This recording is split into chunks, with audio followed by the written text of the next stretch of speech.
Deuteronomy 17.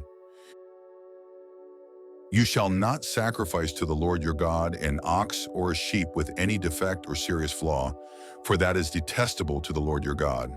If a man or woman among you in one of the towns that the Lord your God gives you is found doing evil in the sight of the Lord your God by transgressing his covenant and going to worship other gods, bowing down to them or to the sun or moon, or any of the host of heaven, which I have forbidden, and if it is reported and you hear about it, you must investigate it thoroughly.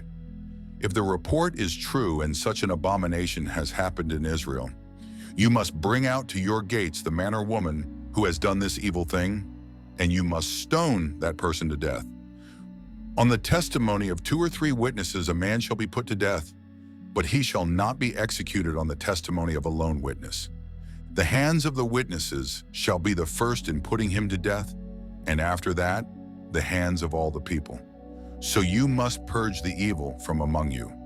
If a case is too difficult for you to judge, whether the controversy within your gates is regarding bloodshed, lawsuits, or assaults, you must go up to the place the Lord your God will choose. You are to go to the Levitical priests and to the judge who presides at that time. Inquire of them, and they will give you a verdict in the case. You must abide by the verdict they give you at the place the Lord will choose. Be careful to do everything they instruct you, according to the terms of law they give and the verdict they proclaim. Do not turn aside to the right or to the left from the decision they declare to you. But the man who acts presumptuously, refusing to listen either to the priest who stands there to serve the Lord your God, or to the judge, must be put to death. You must purge the evil from Israel. Then all the people will hear and be afraid, and will no longer behave arrogantly. When you enter the land that the Lord your God is giving you, and have taken possession of it and settled in it, and you say, "Let us set a king over us, like all the nations around us," you are to appoint over yourselves the king whom the Lord your God shall choose. Appoint a king from among your brothers. You are not to set over yourselves a foreigner who is not one of your brothers.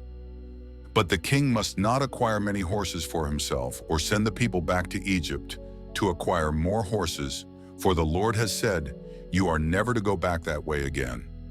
He must not take many wives for himself, lest his heart go astray. He must not accumulate for himself large amounts of silver and gold.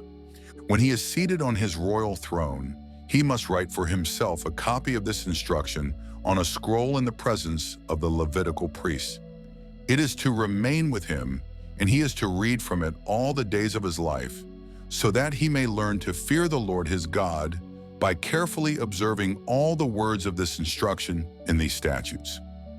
Then his heart will not be exalted above his countrymen, and he will not turn aside from the commandment to the right or to the left, in order that he and his sons may reign many years over his kingdom in Israel. That concludes today's reading. Thank you for being part of this holy journey. In these days when Christianity is tested and truth is dimmed by the noise of the world, your presence here matters more than ever. May these words strengthen your spirit, guide your steps, and remind you that you are never alone. Until next time, may the Lord bless you and keep you. Go in his peace.